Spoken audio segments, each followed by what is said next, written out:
You're listening to Design Tomorrow. Have you ever been so excited by an idea that you can actually feel it in your body?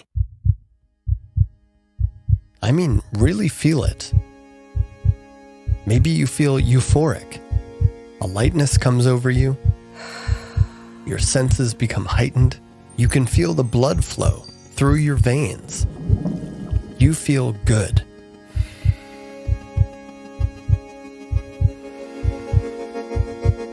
Well, you feel this way for a reason, a physiological one. Endorphins. We all kind of know what they are, right? Well, endorphins are hormones produced by our nervous system, specifically something called endogenous opioid neuropeptides. Their name, endorphins, comes from the root of two other words, endo, from endogenous, and orphan, from morphine. Basically, it means a morphine-like substance that comes from within the body. See, our bodies have evolved to produce and release endorphins to protect us from pain. These hormones actually block pain signals from reaching our brains, and so they allow us to feel great in moments of great stress. And that, of course, helped us to survive the early days of humanity and become who we are today.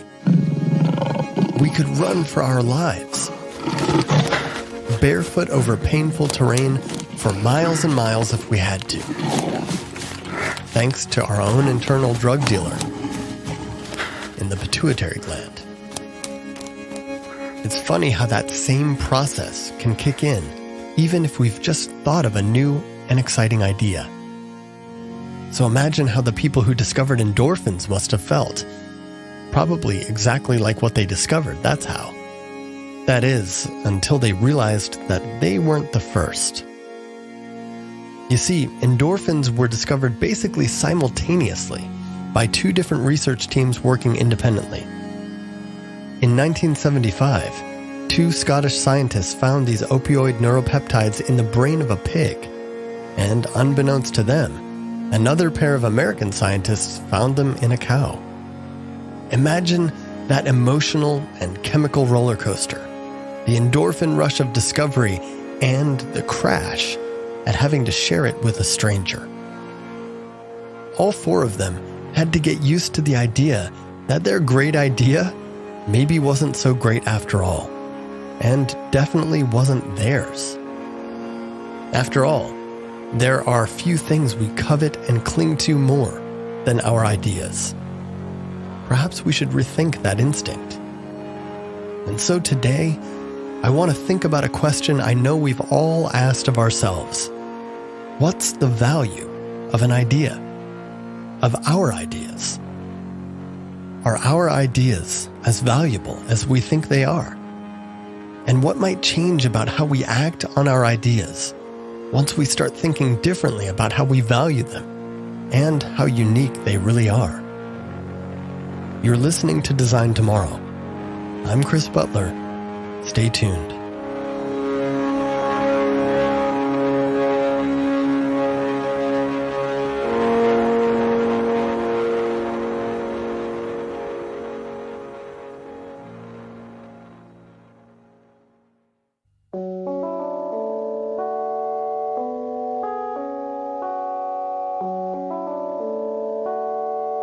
Design Tomorrow is a podcast about design, technology, and being human, which, admittedly, is a lot to be about. But in all things, we hope to grow in our awareness that what we do and think today can create a better tomorrow. You can follow the show on Twitter at Design Tomorrow. Just leave all the vowels out. That's at DSGNTMRRW. You can also visit the show's website at designtomorrow.co. And if you want to get in touch directly, you can email me at chris@designtomorrow.co. I'd love to hear from you. And now, let's get back to the show.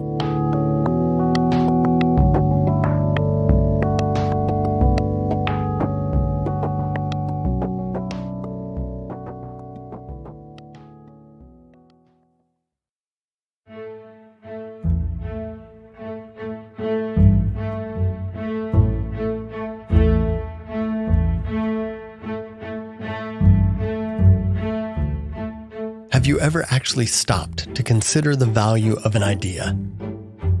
Maybe you haven't, but I bet you have a sense for that value, and I bet that sense is inflated. You see, our ideas are probably not as valuable as we think they are. They're certainly not as unique, and actually, that can be proven. As it turns out, many of the most important ideas that have shaped history were just as unoriginal as our ideas are. I'm serious. Remember our endorphin-discovering friends? Well, their story isn't an isolated one. Most of the big, world-changing ideas in history were thought of by multiple people at the same time. You can't get much more unoriginal than that. But unoriginal doesn't mean unimportant.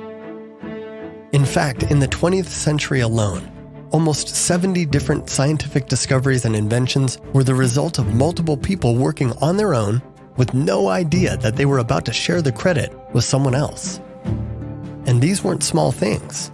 We're talking about things like chromosomes, vitamin A, the Big Bang Theory, not the show, the actual theory, the integrated circuit, and the jet engine. See, when you look at just one story, like the one about endorphins, a simultaneous discovery just looks like coincidence, like a fluke. But when you look at a list of dozens of history-shaping simultaneous discoveries over the course of just 1 century, it starts to look like the status quo. And it makes you wonder whether there's any such thing as a truly original idea.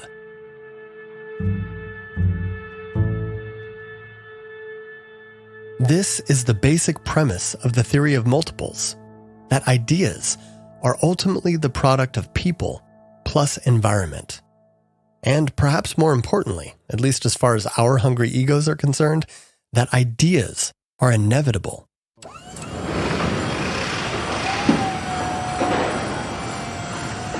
Think of all of the ideas in the world as one big unfinished tower. New ideas are continually being stacked on top of old ones, which are strong enough to keep the whole thing from toppling over.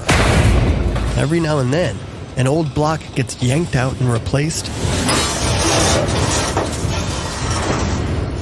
but for the most part, ideas pile upward. What you end up with is a tower that at its base is bigger and simpler and becomes more delicate and complex toward the top.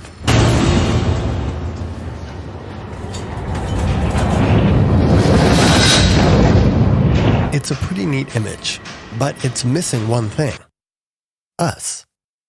So now let's actually put ourselves into that picture. Let's imagine ourselves adding blocks to that tower. Is it really so surprising that some of us might add the same blocks at the same time? Of course not. Let's look at some history again to see why. Do you know who invented radio? I'll give you a moment to think on it. So who came to mind? I'll bet some of you thought of Marconi, and maybe a few of you thought of Tesla. If you thought of either one, well, you'd be right. That's right, the invention of radio is just another example of the theory of multiples at work. But let's think for a moment about what we mean when we say that someone invented something. What does it mean, for example, to have invented radio? What needed to exist first in order for the idea of radio to pop into somebody's mind? Well, a few things. Let's imagine the idea of radio as its own little tower. At the foundation level of our idea tower named radio, you might put electricity. And that's a big idea. Electricity certainly wasn't invented by Marconi and Tesla too. Some people would say that Benjamin Franklin discovered electricity, but they'd be wrong. He already knew electricity existed. His famous experiment with the key and the kite was about proving a connection between electricity and lightning. Electricity was discovered over the course of thousands of years.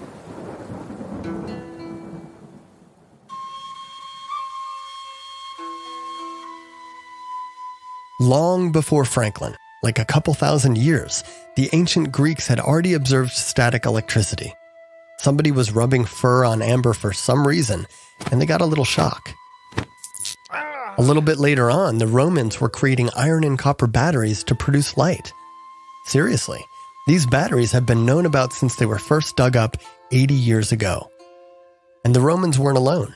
Similar batteries have been found at ancient Persian sites too, all dependent on electricity.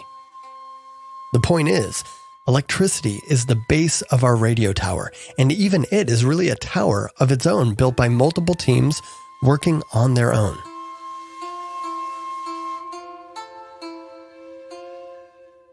Okay, so what else makes up our radio tower? Well, on top of the electricity foundation are other ideas, things like electrical fields, antenna, and sound recording, for example. All big ideas themselves that make up this even bigger idea of radio. You see, the more you mentally deconstruct this radio tower, the more inevitable it starts to look. The more it becomes obvious that the invention of radio was a response to an existing field of knowledge that was pretty close to, well, tuning itself in.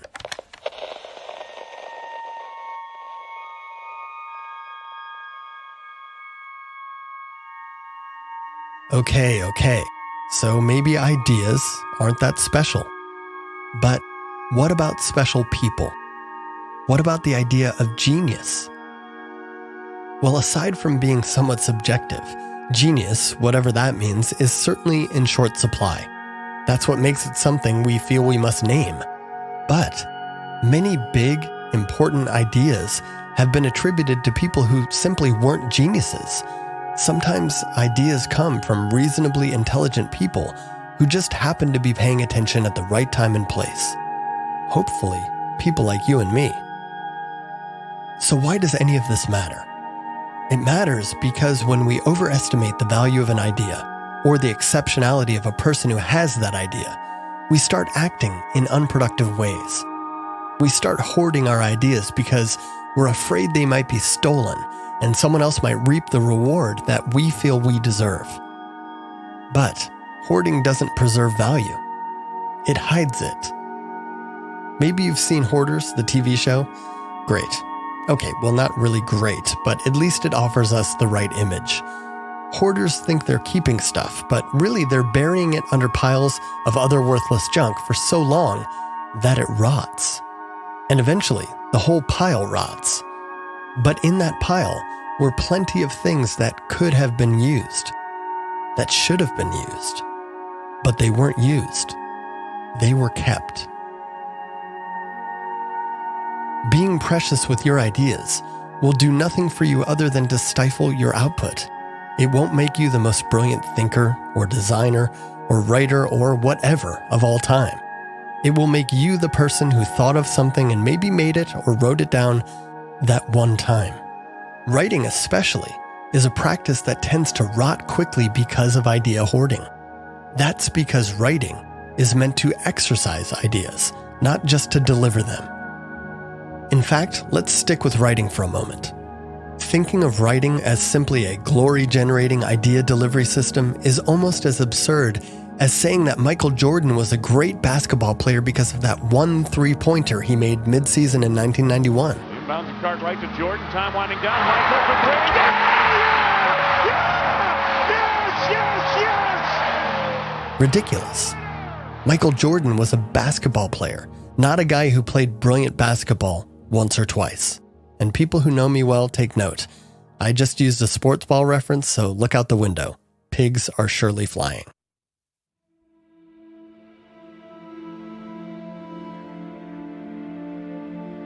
What the history of ideas teaches us is that our best ideas are not likely to bring us glory.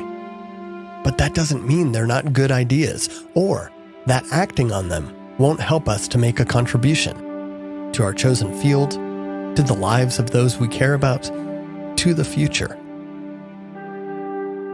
It's not pessimistic to think that the idea you have has probably already been thought of by someone else. That's realistic. But it's also not a good reason to shelve your idea. Right now, as I say these very words, There are 2 movies being made about the exact same thing. There are multiple books being written on the same subject. There are dozens of stories being written with virtually the exact same headline for publications and websites that are themselves difficult to tell apart. There are dueling patents, competing products, CEOs on TED stages claiming the origin of some thing, some service, some idea. The world of ideas is big enough to hold all these duplicates. Because you and I and everyone else in the world come with a billion preferences to sort them all out. That's the point. Your idea may not be that original, but what you do with it, how you bring it to life, will be how you bring it to life. And that way will be better for someone than the way that someone else does it, even if they get there first.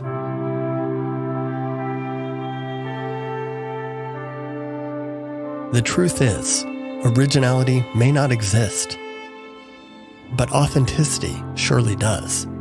And if that's the best thing we can shoot for, the one way we can judge the value of our ideas, then we have all we need to keep making until we have breathed our last. The future doesn't depend on originality. The future's coming no matter what. The future you want, on the other hand, depends upon a lot. And it starts with you and your idea for a good future and your willingness to work for it, regardless of who's working on the same thing at the same time and regardless of who gets the credit for it later. A good future is a tower of inevitable ideas, labored over by those whose passion for the good outweighs the cravings of their ego. Let's build it together.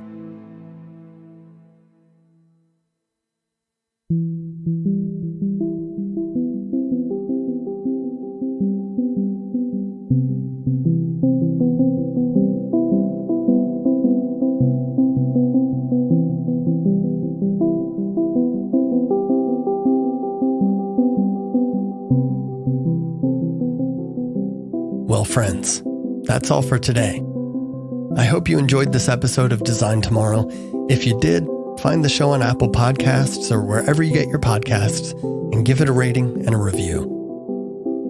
It would come as no surprise to me to discover that there's another podcast being independently made about design, technology, and being human. One that sounded kind of like mine, hosted by a person who sounded kind of like me. Honestly, I kind of expect that email to come in at some point. You know, the one that says, hey, you should check out so-and-so's podcast because it's a lot like yours. And when I do, I suddenly feel like I'm listening to a tape of myself. If and when that happens, I hope I will remember this episode and keep making this show because I trust that there's something about how I do it that makes it worthwhile. That there's something you get from it that you can't get from my Doppel show. In the meantime, you can email me any feedback you have at chris@designtomorrow.co, or you can tweet me at designtomorrow, that's at DSGNTMRRW. Thanks for listening, and remember, what we do and think today can create a better tomorrow, even if someone else is doing and thinking the same thing. The more the merrier. The better the tomorrow. I'll see you then.